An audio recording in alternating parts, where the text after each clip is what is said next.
네, 이번 순서는 복잡하게 얽혀있는 사회 이슈를 선정해 그것이 어디에서 비롯된 문제인지, 근본적인 문제와 해결책은 무엇인지를 알아보는 시사 탐구 시간입니다.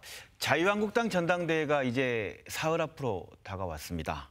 그런데 이 전당대회가 연일 5.18 망언 등 극우적 발언과 표현들이 쏟아져 나오는 막말 대행진의 현장이 되고 있습니다. 오늘 시사탐구에서는 혐오 표현과 극우 정치라는 주제로 이야기를 나눠보도록 하겠습니다. 함께 이야기 나눌 두 분을 소개하겠습니다. 킹핀 연구소 오승영 소장 나오셨습니다. 네, 안녕하십니까. 네.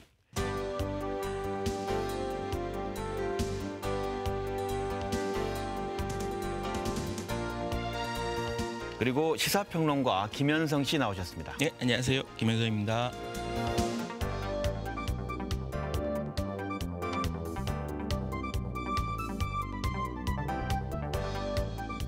네, 최근 자유한국당 전당대회가 이상한 방식으로 주목을 끌고 있습니다.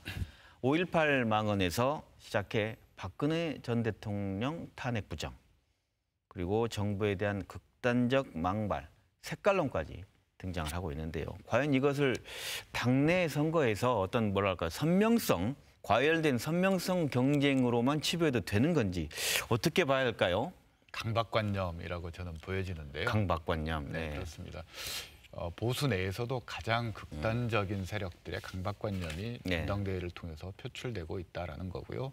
그런 강박관념이 제도권 내에서 정당의 전당대회 내부에서 표출될 수 있도록 허용했던 게 사실은 김병준 비대위원 체제에서 이루어진 일이라는 거죠. 네. 결과적으로 김병준 비대위원 체제는 실패했다라고 보여지는 겁니다.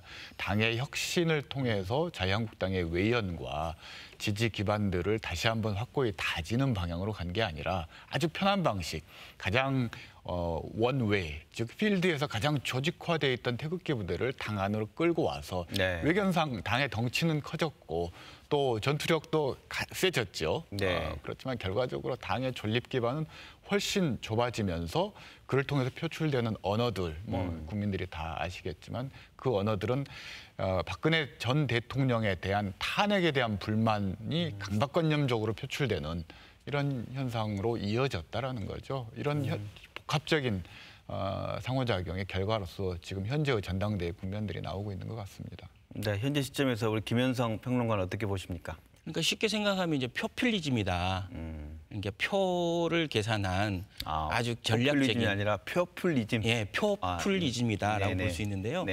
전체 전당대회 룰이 70%의 37만 정도가 되는 당원들이 70%를 차지하고 30%가 여론을 반영하기 때문에 결국은 70%에 대한 메시지를 보내는 거죠. 그리고 이제 거기에 당원들 구성도 결국은 TK와 PK가 전체적으로 한 40% 이상을 차지하는 것 같아요. 당원 구성이. 그다음에 수도권이 한 30% 되는 것 같고.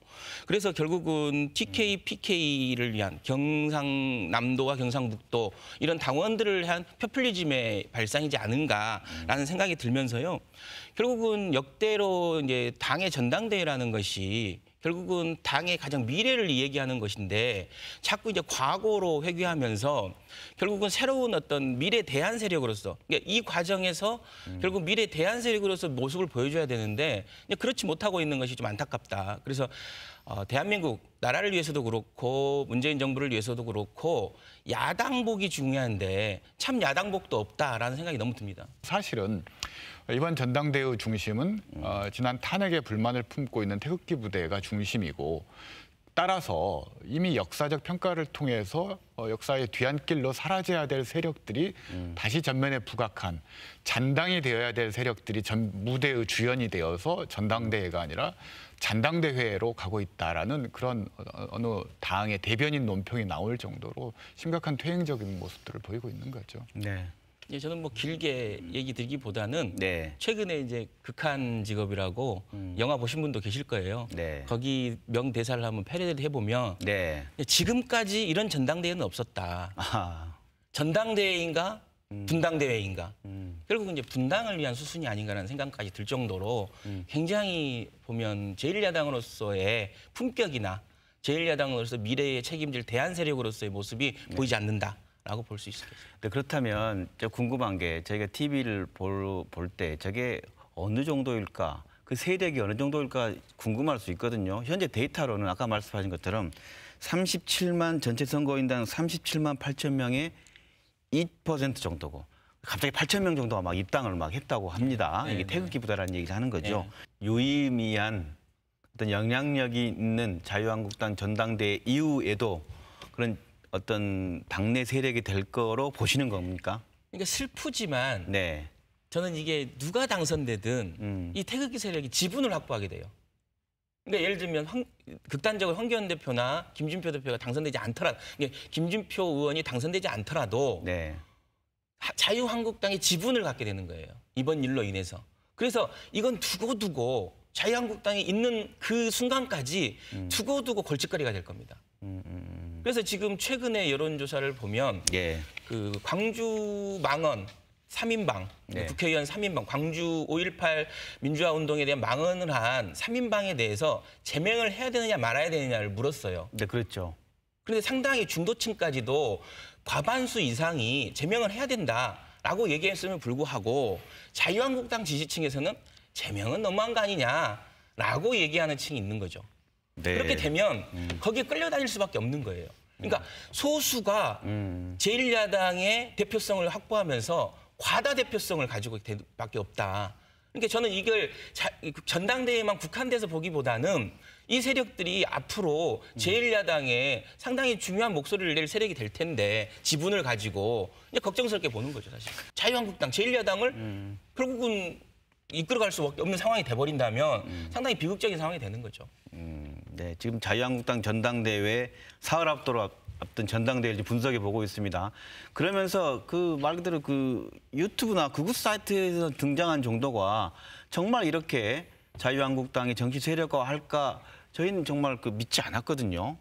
오 소장님 어떻습니까? 이 부분이 본격 정치 세력화라고 볼 수 있을까요? 이미 정치 세력화되어 있었던 거죠. 그러니까 정치 현상이라는 것은 하루아침에 하늘에서 뚝 떨어지는 정치 현상은 없습니다. 네. 이 현상들은 과거에 이명박, 박근혜 두 대선 후보가 격돌을 했을 때부터 사실은 존재해왔던 정치 세력들입니다. 말 그대로 제도권 밖에 있었던 세력들, 거리에 있었던 보수 세력들인 거죠. 보수라고 표현하기도 좀 그렇고. 거리에 있던 분들이었죠. 거리의 수구 세력들이었죠. 네. 이런 분들이 점차 영향력을 확대했던 것들이 이제 보수적인 기독교 세력과 결합이 이루어지면서 뭐 세력을 확장할 수 있는 계기, 물리력을 확보할 수 있었던 거죠. 이 분들이 세력이 점점점 넓혀가면서 일베 사이트에서도 이분들을 대변하는 목소리들이 나왔던 거고요. 가장 결정적으로 이분들이 정치적으로 결집하면서 보다 많은 사람들이 태극기 부대에 합류할 수 있었던 계기가 됐던 게 탄핵이었던 것 같습니다. 이제 그런 것들이 거리의 어떤 시위를 통해서 표출이 됐던 거고 결국 그들을 받아들이지 않으면 자유한국당이 유지될 수 없을 정도로 그런 상황까지 왔다라는 거죠. 이게 자유한국당의 비극이라면 비극인 것 같습니다. 그렇다고 한다면 이제 제가 우리 자유한국당을 좀 얘기하고 있으니까 그 이념적 그 기반이랄까요? 방금 거리에 있던 태극기 부대를 정치 세력화해서 안으로 들어올 때 뭔가 이념적 기반이 있어야 되지 않겠습니까? 이념적 기반이 아까 말씀하신 내용을 종합해 보면 그 박근혜 탄핵에 대한 부정, 역사 부정이겠죠. 그리고 5.18과 같은 역사의 진실에 대한 또 부정과 함께 혐오, 뭐 이런 것들이 지금 그 외곽에 있는 그 정치 세력을 안으로 끌어들인 그 이념적 기반이 아닐까 싶은데 어떻게 분석하십니까? 지금 이게 정책적인 문제에서 이제 정체성의 문제로 왔다라고 보여지는 건데요. 네. 정체성의 문제라는 것은 과거에 어차피 정치라는 것은 정치학자 샤슈나이더가 얘기했듯이 편향을 동원하는 겁니다. 즉 자기와 생각이 같은 사람들을 동원하기 위해서 뭔가 다른 것들 본인들과 거리가 있는 대상, 적을 만드는 거죠. 그래서 그 적에 대한 성격 규정을 하면서 지지 기반들을 확대해 나가는 게 정치의 본질인데 과거에는 쇠고기 수입 문제, 미국산 소고기 수입 문제라든지 그리고 복지 문제, 무상급식 문제라든지 그리고 대북 개성공단이라든지 이런 문제를 둘러싸고 이런 편향의 동원들이 이루어졌다라는 겁니다. 네. 근데 이런 정책 경쟁이 더 이상 이제 통하지 않고 보다 더 자극적인 게 필요했던 거죠. 그게 이제 정체성이죠. 그렇죠. 정체성. 한국 사회에서 가장 약한 고리, 정체성과 관련해서 약한 고리 중에 하나가 지역입니다. 전라도라는 거죠. 마치 미국 사회에서 흑인 문제, 또 히스패닉 문제를 들고 나오고 독일 사회에서 유태인 문제를 들고 나오는 것처럼 이런 문제들이 정치의 중심으로 왔다라는 것은 이제는 정상적인 정치가 작동하기보다는 정치가 상당히 극단화되고 퇴행화되었다라는 아주 중요한 신호라는 점을 놓쳐서는 안 될 것 같습니다. 우리 사회에 약간 망령같이 떠도는 이념이 있어요. 저는 이 흐름에는 국가주의 망령이 있다. 그러니까 과거 우리가 박정희 대통령을 굉장히 회고하고 추억하지 않습니까? 그때의 효율성. 네. 그때는 잘 먹고 살게 해줬는데 나는 이런 거. 그러니까 먹고 살게 해줄 테니까 정치적으로는 조금 양보해라. 인권이나 이런 건 필요 없다. 그러니까 시장 경제와 민주주의가 불일치할 수 있다. 그래서 시장 경제를 위해서는 민주주의가 양보해야 된다라는 일종의 효율을 따지는 국가주의가 여전히 사람들 속에 있는 것 같아요. 근데 저는 이명박 박근혜 정권에서 그건 완전히 허구임이, 그러니까 민주주의가 발전하지 않는 나라에서 시장 경제가 발전할 수 없다라는 걸 보여준 게 이제 이명박 박근혜 정권이 우리한테 준 교훈이거든요. 그럼에도 불구하고 이명박 박근혜와 박정희의 국가주의, 극우 국가주의를 추종하는 그런 세력들이 있다라는 거죠. 지금도. 그래서 저는 그 사람들을 굳이 이념적으로 얘기하자면 국가주의에 갇혀 있는 사람들이다. 결국은 여전히 그러니까 새마을운동이나 결국은 땅 파서 이렇게 도로 만들고 개발주의, 효율주성 이걸 우선주로 생각하는 사람들이라는 거죠. 그 안에서는. 말씀 들어보면 이 자유한국당 전당대회를 통해서 두 분의 말씀 듣고 이제 떠오르는 점은 전당대회라는 정치 세력화하는 큰 컨벤션 행사를 기점에 두고 첫 번째 어떤 박심 논란부터 시작된 것 같아요. 그렇죠. 황교안 누가 박근혜에 대한 배박이니 해서 그 다음 상황에서 5.18 공청회인가요? 이거에 대한 북한군 개입설을 한 행사를 거치면서 가장 어떤 게 이 전당대회 효과를 극대화할 수 있는지에 대한 자유한국당 내부의 움직임이 이런 방금 말한 혐오의 대상까지 간 게 아닌가. 자연스레 지금 이제 결국 왜 배박도 있고 뭐도 있는데 왜 결국 가장 영향력 있는 상황에 5.18, 왜 5.18을 선택하고 5.18이었냐? 소장님 어떻습니까? 앞분에도 좀 얘기하셨지만 왜 5.18이었고 이게 지금 이렇게 되는가? 아마 무엇이 문제인가? 이런 거예요. 5.18이 한국 사회에서 문제가 되는 지점이 어떤 거냐면 친박 세력이 진보의 어떤 정신적인 또는 정체성의 원천으로 삼는 게 사실은 5.18입니다. 오늘날 86 세력으로 흔히 지칭되는 민주화운동 세력들이 세력화해서 정치적인 어떤 일단 지배 세력을 형성하기까지의 그 어떤 정당성의 원천, 그 출발점, 그게 5.18이었다라는 거죠. 5.18부터 시작해서 민주화운동의 문제, 그리고 반미주의의 문제, 그리고 한국 사회에서 어떤 불평등의 문제까지 쭉 이어지면서 대립구도가 형성이 되었다라는 거죠. 그리고 또 하나는 5.18은 또 지역의 문제하고 연결이 돼 있어요. 예컨대 지지층을 동원하는 데 있어서 한국 사회에서 가장 좋은 건 지역 감정을 유발하는 거라고 할 수가 있는 거죠.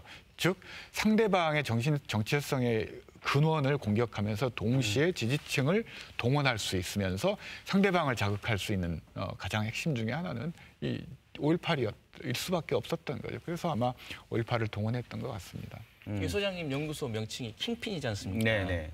결국은 킹핀이라고 생각한 것 같아요.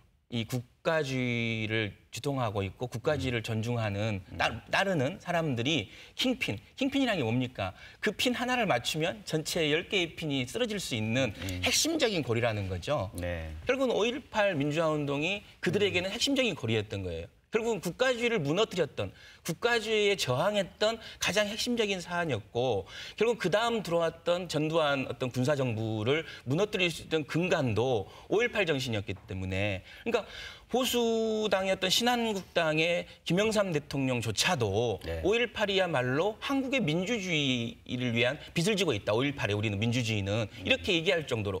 그래서 그 당시에 그러니까 가장 보수 정권이 5.18 문제에 대해서 5.18의 역사적 회복에 대해서 가장 관심을 가졌어요. 그때 특별법이 통과됐고 그때 5.18이 기념일이 국가기념일이 된 거잖아요. 그래서 결국은 지금 한 줌도 안 되는 국가주의를 추정하는 자유한국당 내의 지분을 가지고 있는 소수 세력이 가장 두려워하고 가장 이것이 전국화됐을 때, 그러니까 지역의 문제로 아주 국한됐을 때 의미 있게 되는 것이지 이걸 전국화시키고 모든 사람들에게 이렇게 수용이 되고 그러게 되면 두려운 것이 결국은 그 사람들인 거거든요. 말씀 들으면 결국 민주 세력에 대한 공격을 할 때 가장 그 지점이 되는 게 5.18이고 그 지역주의까지도 같이 있다. 그런 말씀. 거기에 한 가지가 더 있는 게 5.18 문제는 이른바 보수판 역사 바로 세우기 작업의 핵심입니다. 보수판 역사 바로 세우기. 보수판 역사 바로 세우기라는 건 이런 거죠.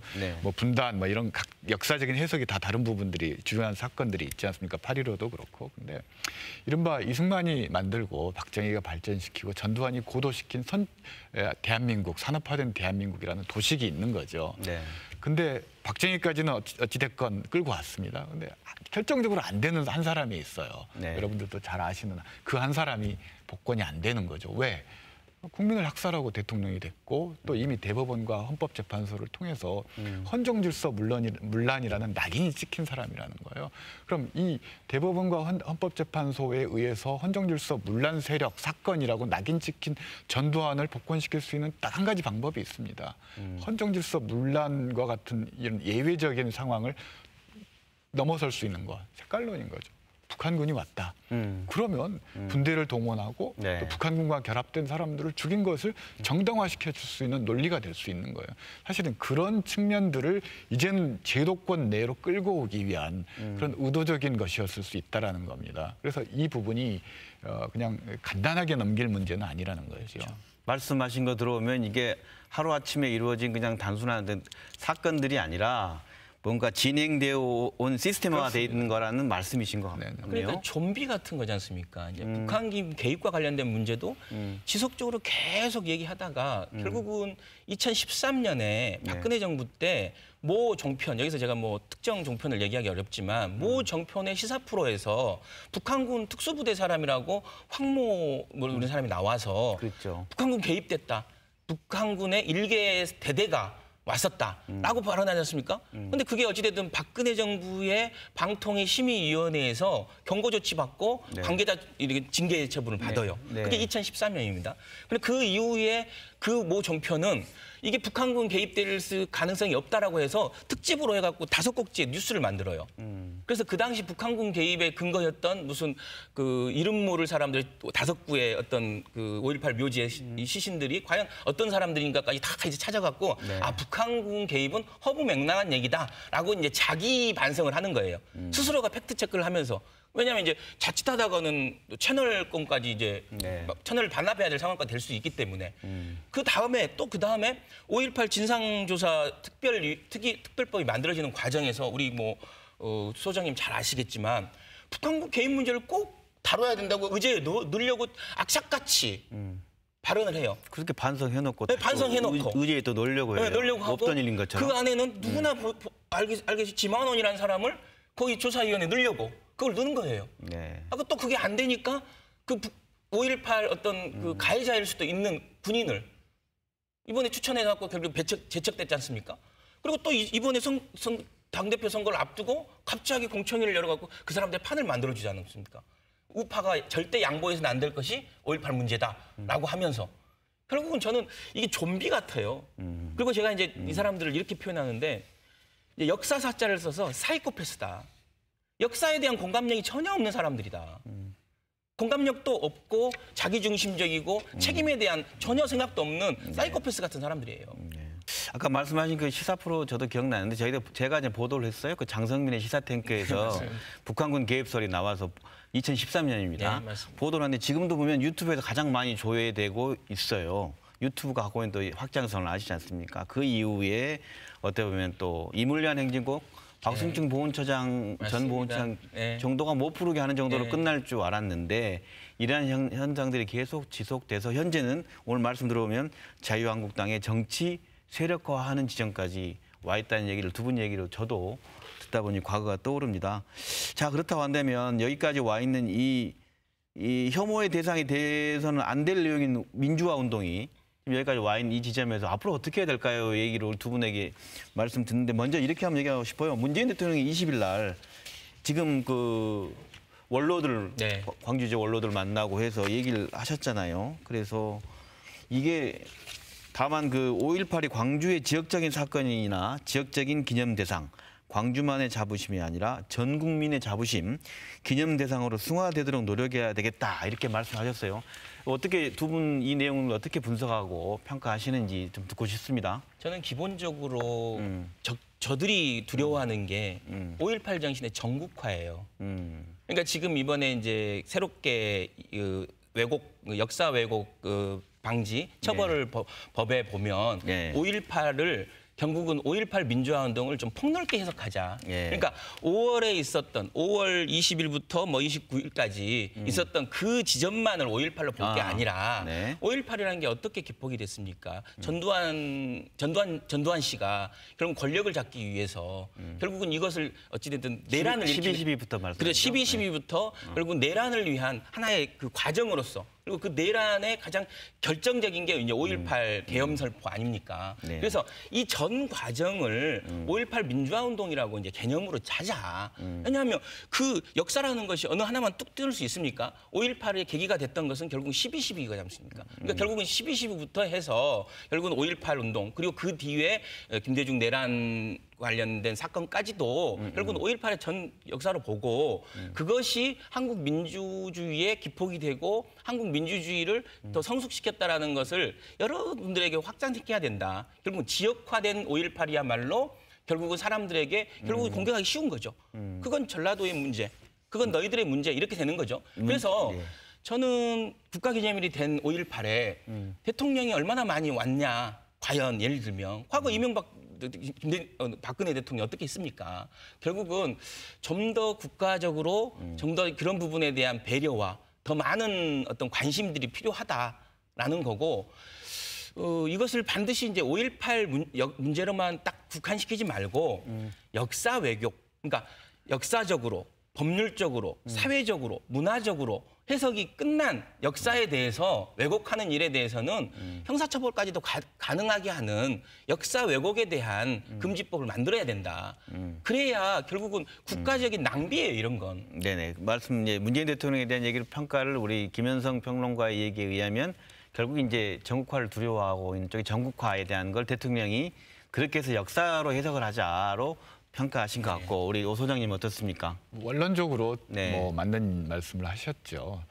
근데 조금 저희도 반성해야 될 부분들이 있다라는 겁니다. 그런데 실제로 5.18과 관련된 5.18 보상자법의 적용에 있어서는 5월 17일 자정부터 법적으로는 돼 있습니다만 그 이전에 뭐 김대중 내라는 뭐 사건까지 확대해서 적용해 왔기 때문에 내용적으로는 12.12까지 연장돼 있었던 것들이 사실이기 때문에 뭐 새로운 내용을 말씀하신 건 아니라는 거고요. 이미 그리고 5.18 관련 이 법의 명칭이 처음에는 광주가 들어 있었습니다. 5.18 광주 민주화운동 뭐 이렇게 지칭했는데 광주를 뺐던 이유 중에 하나가 광주뿐만이 아니라 지금의 전남, 그 당시는 다 전남이었지만 지금의 전남 그리고 서울 지역 다른 지역에서도 또 뭐 그 전두환 체제에 대한 저항들이 있었기 때문에 이런 전국적인 사건으로서 성격 규정을 하자고 해서 광주라는 이 단어를 뺐던 거죠. 그리고 전국화라는 게 사실은 누가 못하게 해서 못했던 건 아니라는 거죠. 그동안 전국화와 세계화라는 것은 5.18 기념재단은 물론 지역사회에서 수십 년 동안 이어져 왔던 어떤 과제였는데 결국은 못했다라는 거죠. 그걸 남이 뭔가를 못하게 해서 못했다라기보다 우리들 스스로 뭔가 해법, 대안들을 찾지 못했던 부분들은 없었는가. 이런 부분들을 좀 반성을 해야 될 것 같습니다. 그래서 원론적으로 방향을 맞게 제시해 주신 부분, 특히나 대통령이 직접 발언을 통해서 이런 부분들은 긍정적이지만 과연 그걸 채울 수 있는 내용의 준비가 우리가 돼 있는가. 이건 좀 반성하고 좀 더 좀 노력을 해야 될 것 같습니다. 그 또 한 축이 대통령이 그런 발언하고 또 한 축은 이제 정치권에서 긴박하게 관련 법 제정을 아까 좀 얘기 나왔지만 이른바 그 홀로코스트법에 준하는 형태로 개정안들이 나오고 있는데 이걸 좀 얘기를 한번 해주시죠. 소장님 먼저 얘기해 주실까요? 네. 저는 원칙적으로 5.18 왜곡에 관한 책을 쓴 적이 있는데 거기서도 주장했던 건데 더 이상 이제는 뭔가 사회적인 토론과 네. 소통을 통해서 해결할 단계는 넘어선 것 같다. 왜냐하면 이게 단순히 어떤 신념에 의해서 발언한다기보다는 정치적인 의도를 가지고 구체적인 행위를 하기 시작했기 때문에 이건 사법체계 내로 저희들이 의도한 건 아니지만 그런 발언을 하고 행동을 하는 사람들이 들어온 거라는 거죠. 사법체계 내에서 해결할 수밖에 없는 상황을 만들었다라는 거죠. 그래서 이런 것들이 필요한데 그러나 이걸 특별법의 형태를 통해서 만드는 것이 옳은 것인지 아니면 형법 체계를 통해서 해소하는 게 맞는 것인지 두 가지 해법이 다 있습니다. 저는 개인적으로 5.18 기존의 민주화운동 특별법에 처벌 규정을 넣어서 한다라는 것들이 쉬운 길입니다. 쉽게 접근할 수 있는 길이긴 한데 이게 실효성이 장기 지속할 수 있느냐면 또 그건 아니라는 겁니다. 왜냐하면 모든 나라에서는 형법 우선의 원칙이 있기 때문에 형법에 반영되지 않고 특별법이 있으면 이게 두 가지가 충돌하거나 좀 애매한 상황이 되면 그냥 특별법이 사문화되는 경우들도 발생할 수 있다라는 거죠. 독일의 홀로코스트 반나치법이라고 하는 게 사실은 특별법이 있는 게 아니라요. 독일 형법 130조입니다. 130조에 규정되어 있는 내용들입니다. 그래서 1조부터 4조까지 홀로코스트 부정이라든지 그다음에 나치를 찬양한다라든지 유대인에 대한 혐오 발언 행동을 한다든지 이런 것들이 있고요. 이런 적용을 하는 데 있어서 어떤 존엄성을 해치는 행위를 했을 때로 아주 제한적으로 적용을 하고 있다는 거죠.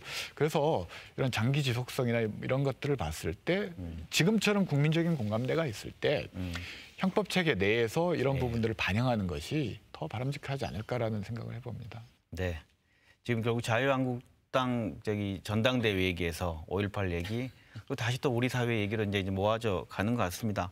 이 향후 정치권의 이런 극우화가 더 과속화될까? 그렇지 않게 해서 우리는 어떻게 해야 될까의 고민 속에서 우리 사회 우경을 막을 만한 어떤 자정장치나 고민들을 좀 해법을 좀 제시해 주신다면 어떤 얘기를 할 수 있을까요? 좀 뻔한 얘기 좀 하겠습니다.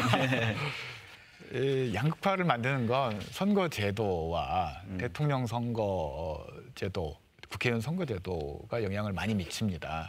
즉 다수대표제 하에서는 자기 지지층 결속을 아주 공고해서 1등만 하면 2등보다 한 표만 더 얻으면 되거든요. 그럼 방향이 갈수록 핵심 지지층을 향해서 발언을 할 수밖에 없는 겁니다.